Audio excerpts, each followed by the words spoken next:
At PAX East 2025, I met a team of developers that made my weekend. This is Cephalopod Ink, the team behind Hoard's LLC, Limited Labyrinth Corporation. As Katie, Cephalopod's business lead, would tell it, Hoard's LLC is a game about Barry, a Minotaur who works in a corporate dungeon. Barry works in the Labyrinth department. In the game, you're helping him navigate the labyrinth by rotating groups of tiles to create a path through the dungeon.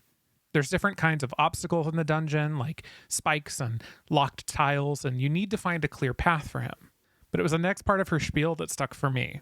You're trying to get him to the exit so that he can visit other departments in the company. Barry is trying to talk to his coworkers about unionizing, Katie would say, her voice getting louder at this point, because Hoard's does not pay well and there are no benefits.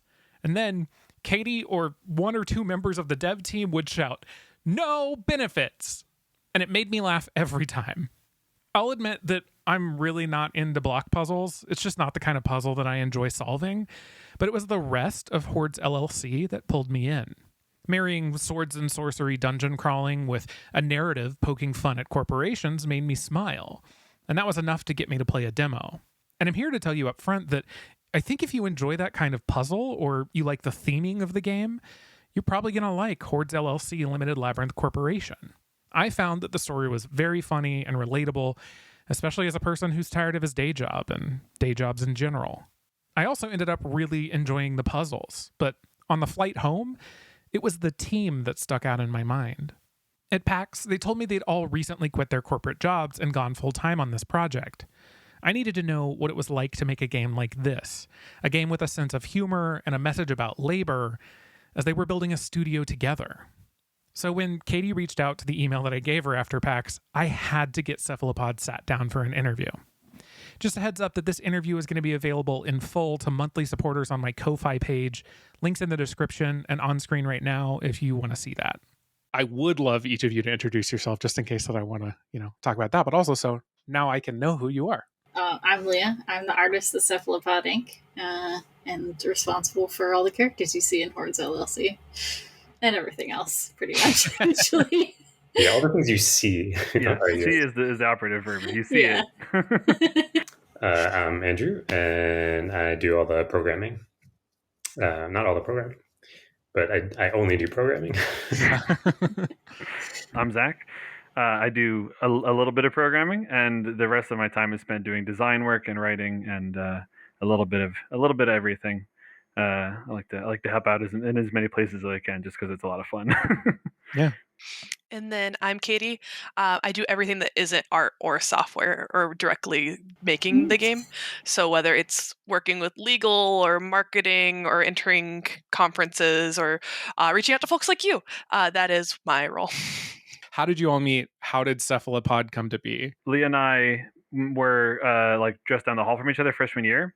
Okay. And started dating, and so that's where we met. And then Katie was like Leah's childhood best friend's roommate, and so that kind of we all became friends, and hung out and talked a lot, and did some in college some like game jams together.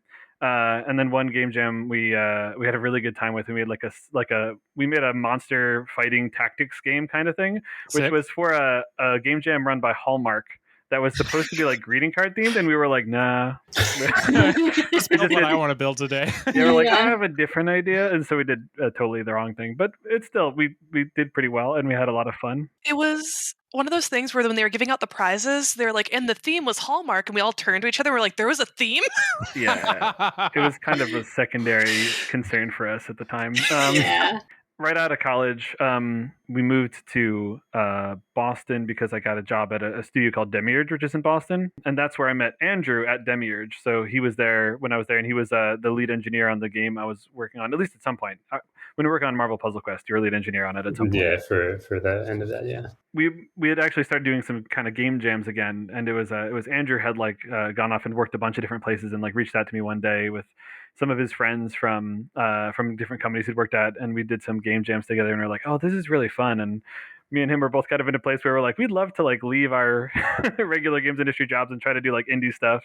That would be really cool. And it was very much like a, kind of oh, no, that would be really fun. A just kind of errant wandering thing. And then I told Katie about it about a year ago at this point, and she was like, we can actually do that, right? Like, it's actually possible because she like knows words like LLC and business things, and it turns out those are good and helpful for whatever it is, whatever endeavor we've set out upon. I guess that's, I don't know. This is where I should probably stop telling the story and pass it over to Katie because, like,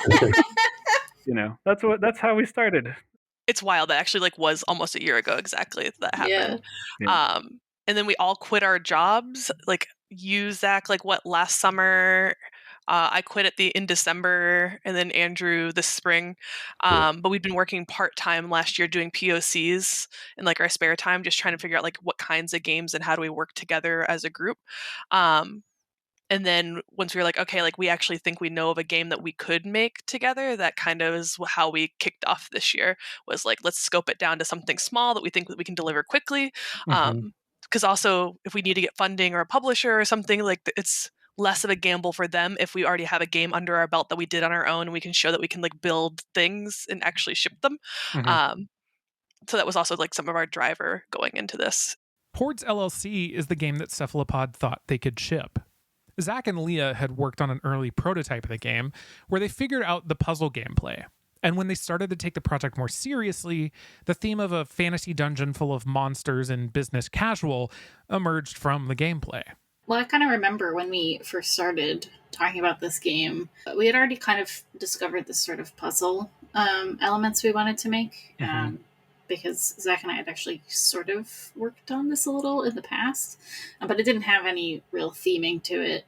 You know, it's a labyrinth, so a Minotaur came to mind already pretty quickly, and then we were joking about like, oh, it's a dungeon with monsters, and the Minotaur is going through the labyrinths to bring his friends like snacks. Was the original idea, just really cutesy, really small, and then like it slowly transformed into like, oh, why are all the monsters in the dungeon together? Oh, like they live there, they work there, like, and then it just kind of kept building as far as I remember, and turned into like, oh, they work in the dungeon because obviously monsters would work in a dungeon. Right. That's very clear.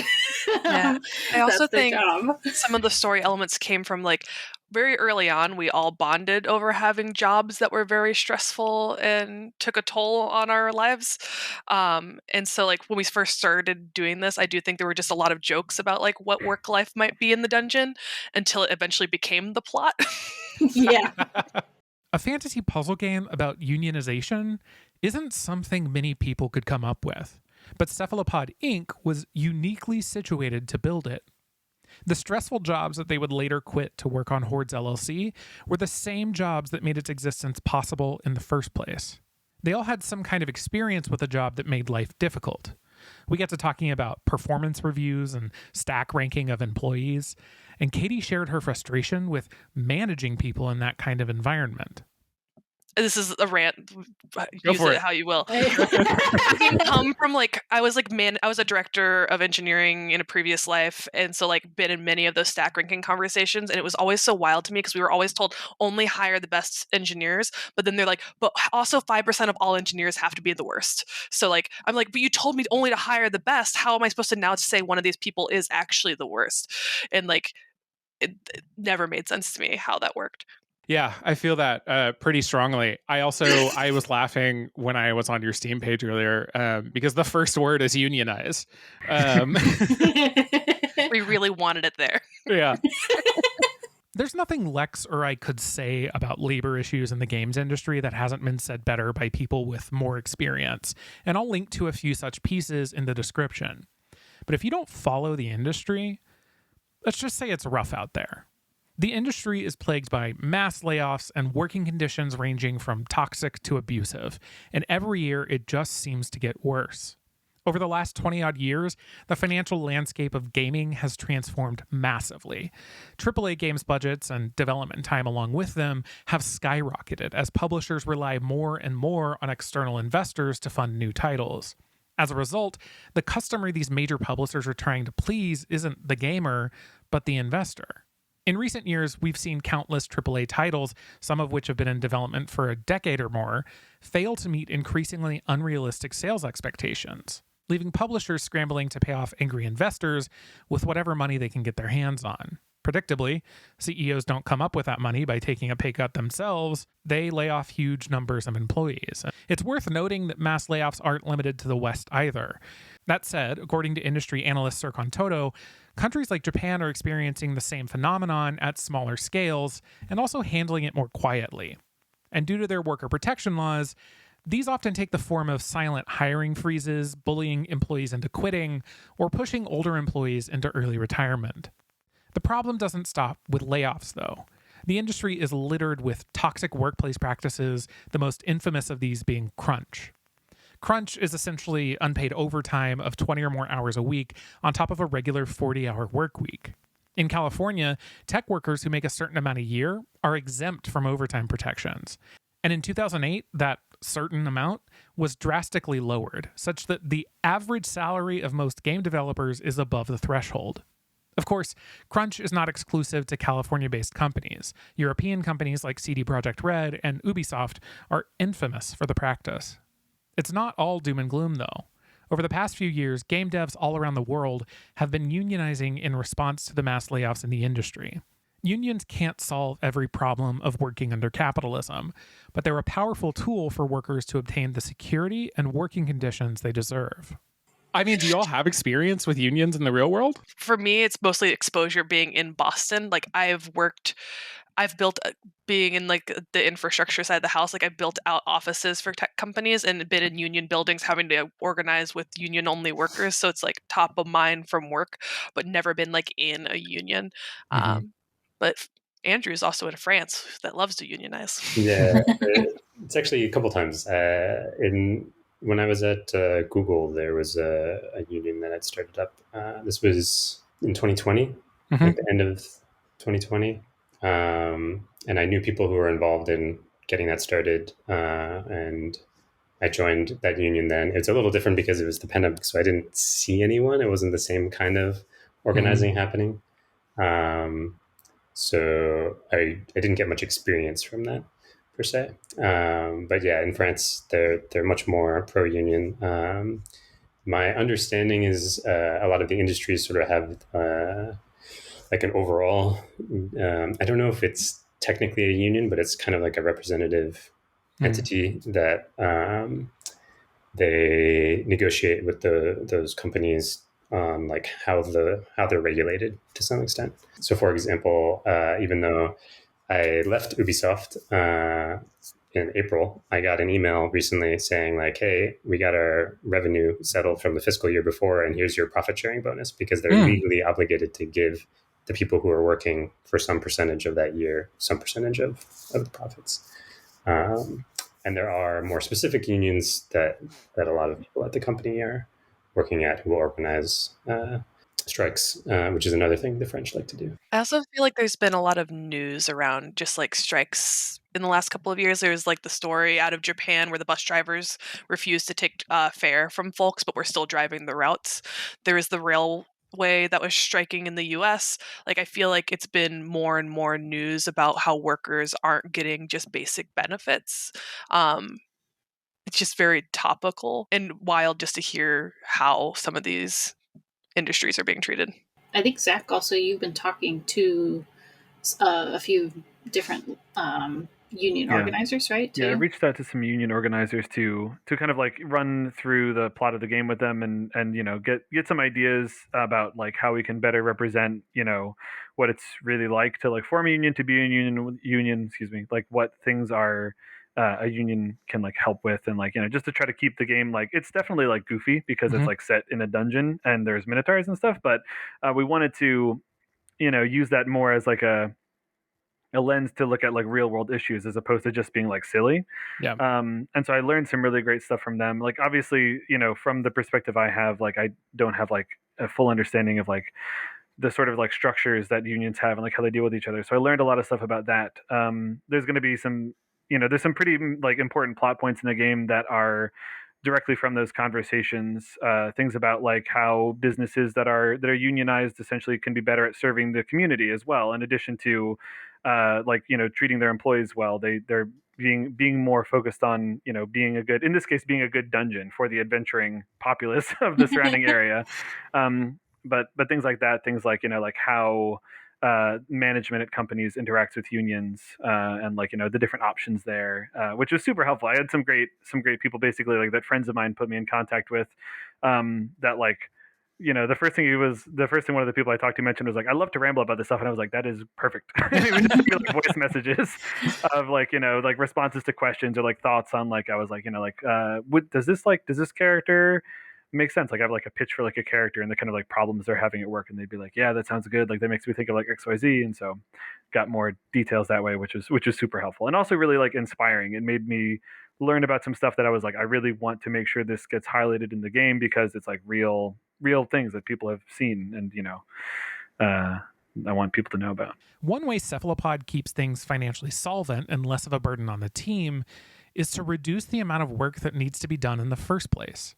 It turns out that one way to relieve the pressure is simply to scope your game down. How are you thinking about keeping the scope small to make the game that you all need to make right now? Are you thinking it? I mean, I'm sure the answer is all of these, but are you thinking of it from a time perspective, from a mechanical perspective, from a art perspective? Whenever Zach opens his mouth, we just tell him no. I was going to say, we try to prevent scope creep by preventing Zach from doing scope creep. There has to be mechanics. There has to be new stuff. I think that it's been, you know, it's an interesting process. I think that one of the particular challenges of this style of game is that like people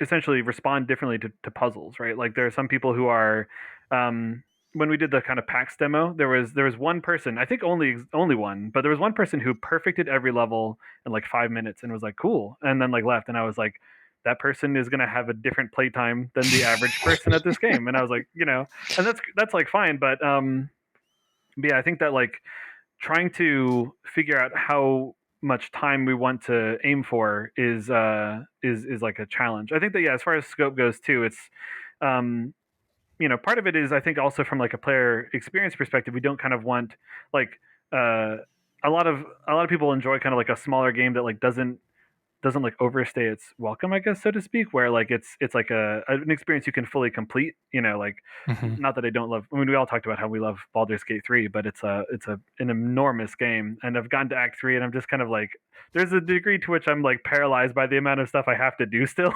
Yeah, I was going to say before when we were talking about games that we're playing, like I played through Elden Ring and it took me like a year to get through that, and I was like, no more big games, I'm just sticking to like small indie games, trying out new things, because it's tiring after a while. And it's nice to like get a fresh hint of a new thing every time. That's one way I sort of like talk myself down from like, like a million levels in the game. I'm like, people will actually like, you know, one of the things I think that like Portal does really well is it kind of like it leaves some stuff to be imagined with the mechanics, right? Like you could certainly make a lot more levels for Portal, but they kind of, you know, cut it down to the ones that are like, you know, really impactful and essential and the most kind of interesting uses of all the mechanics.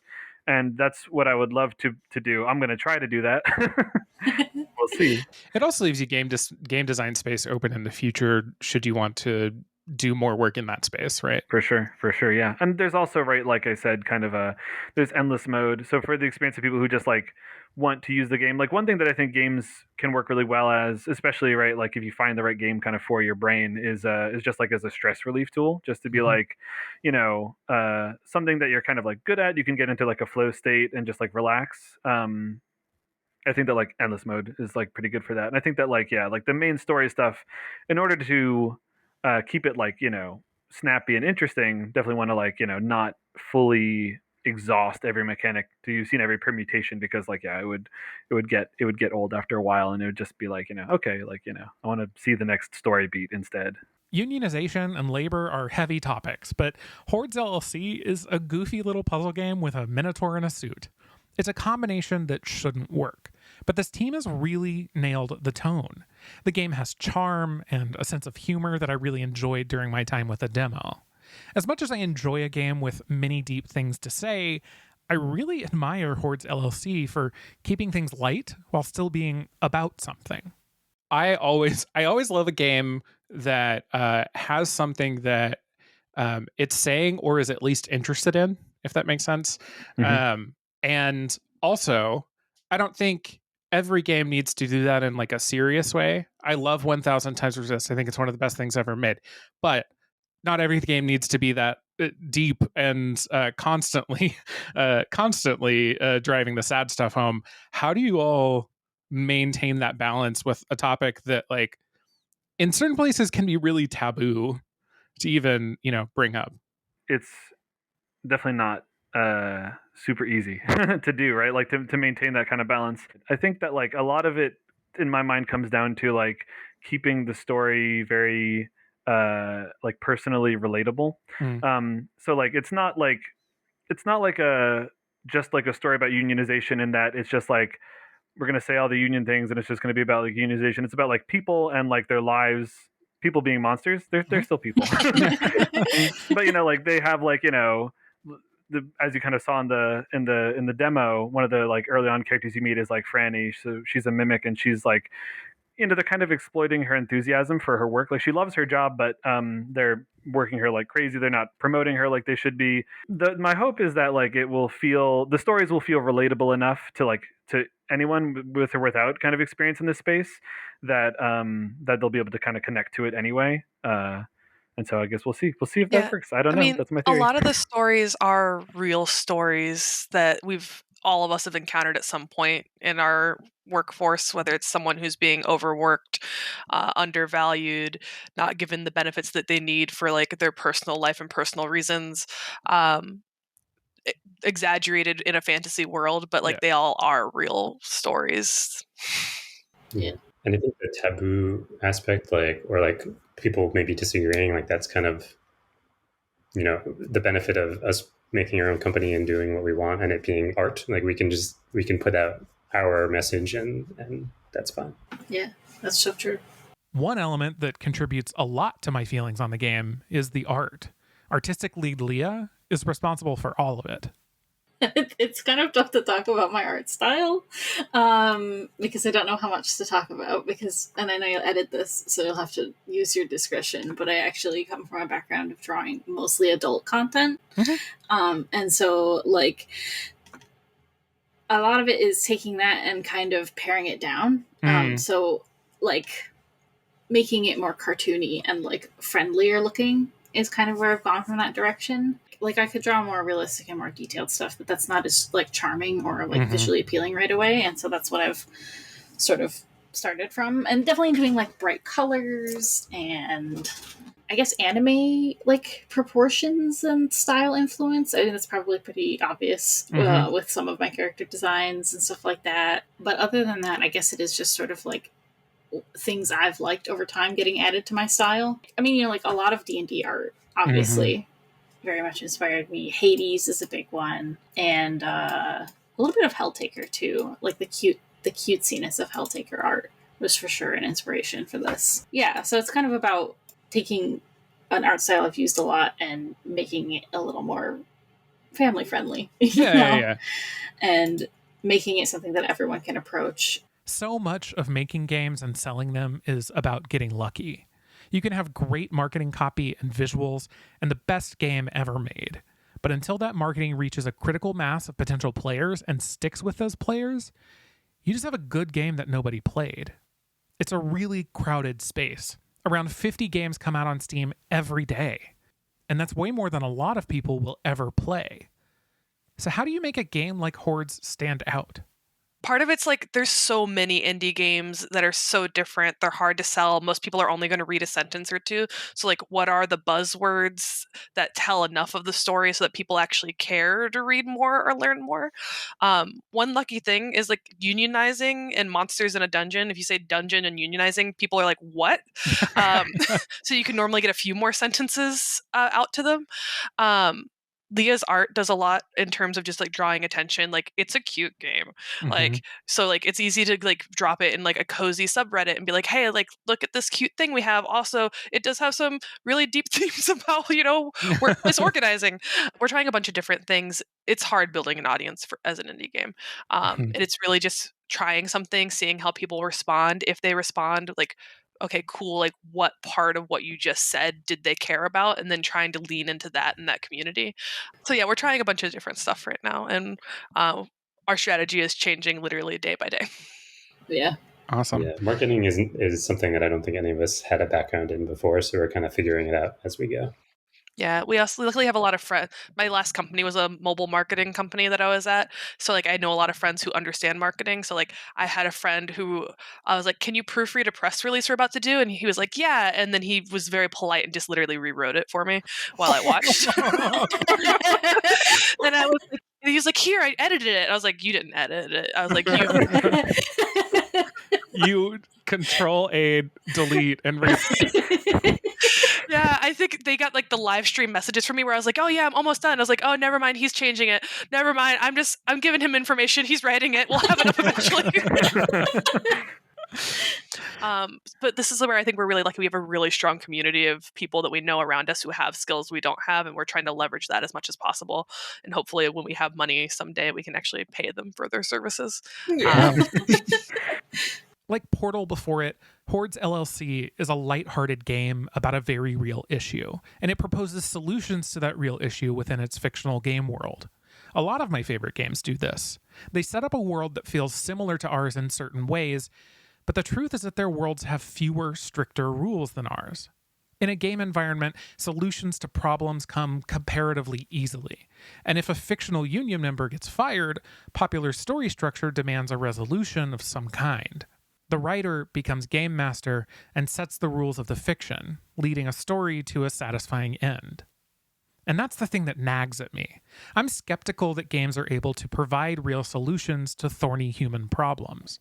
Metaphor Refantasio's entire setup is about trying to keep a fascist demagogue from becoming king, and the rules of the game, both mechanical and narrative, only allow the player to accomplish this by attempting to lead that monarchy themselves, via the power of turn-based combat. Games can buck these expectations. Kentucky Route Zero begins and ends after the worst has already happened to everyone the player meets. But painting a picture of a bleak reality isn't the same as addressing that reality in the real world. The truth is that even if you've formed a union, and even if that union has agreed on a contract with an employer, there are still messy, difficult issues that can and will arise. And even if you leave your stupid job to form a studio with your friends and make the art that you want to make, you're still going to have to deal with bullshit sometimes. We're all flawed people, and we live within flawed systems. It's going to get messy, either because of people or money or both, no matter what. So I asked Cephalopod Inc. As you all think about your company and the things that your game's about and the things that you all have experienced in the past, how do you set up your company to do those things better in the future? I think one of the big things that we talked about is a big reason why a lot of companies end up the way they are is they are just like very profit and growth oriented. Part of that is like they take outside funding, so outside investors are requiring exponential growth or them to hit certain goals, which causes them to make trade-off decisions that like they probably wouldn't want to do otherwise. I think a lot of companies fall into that, like, need to get bigger, need to get bigger, need to get bigger. We're trying to stay worker owned, and any outside funding that we got, we either like the strings attached have to be really within, I think, our ethical like area, or I don't even know what the word is, within our morals. Because like a big thing for us is like we want to be sustainable. We're not trying to be like a AAA studio. We'd like to be able to afford our ability to continue living in a world that is very capitalistic, potentially grow so that we can actually bring in an in-house audio engineer and get Leah another artist. But like we're not trying to be a massive studio. And so part of that is like I think it lets us make bigger risks. It does mean that like we have to be very conscious about where we are spending money and where like how much we're going to charge for a game or when it's going to be released, how long we have to add the creative fund scope. And it's something that we want to continue being worker owned. So when we bring on new people, we want them to be invested in like this company isn't just like we started this so like we get all the benefits and we are the sole dictators. Like we want this to be something that when people work on it, they have a vested interest, they have a voice at the table. That does mean that growing and scaling will be tricky because like bringing in somebody that has very strong opinions that doesn't align with the rest of the company can be difficult, but it does mean that like we get to build a company and the culture that we really want, which isn't us in charge, because we've seen people in charge and I don't think any of us necessarily wants to be the single voice ruling the company. Because because it's stressful to be in that position. And yeah, we set up the what is the contract that we signed? Operating agreement. our operating agreement. Operating agreement. Yeah, and like a big part of that was just that for most things we all have to agree on the decision that we're making. Yeah, it's unanimous and majority vote for a lot of our major decisions. Yeah, all and of our major decisions. We're good about also like thinking about the other person and what they're doing in terms of their work. You know, like Leah will constantly like tell me like, why are you responding to this thread at like 1 a.m. or you know, we'll tell Zach like, stop working on the weekend, we'll get to that on Monday, this kind of thing. So we're like keeping each other in check in this way. So that's how Cephalopod's trying to be better. Being worker owned, scoping games down so they're easier to complete and less risky of a business, and holding themselves to their values when it comes to outside funding. I really hope it works out for them, because we could all really do with a success story. Hoard's LLC, Limited Labyrinth Corporation is a great start, I'd say. If it sounds interesting to you, you can wishlist it on Steam and play the demo right now. Thanks to Cephalopod Ink for being a part of this video, and thanks to Lex for helping write the script. Give the video a like, subscribe if you're into that, and if you want to see the full interview with Cephalopod Ink, head over to ko-fi.com/Matt Horton and set up a monthly donation. Thanks for watching, and I'll talk to you next time. I smirked a little bit there because you said the name of the show. And this happened in a previous interview with me as well. You said Flow State is the name of the like YouTube show that this will be a part of. Do we get bonus points? Is that good or bad? Yeah. I'm definitely putting the logo over the moment that you say that. Hey, nice.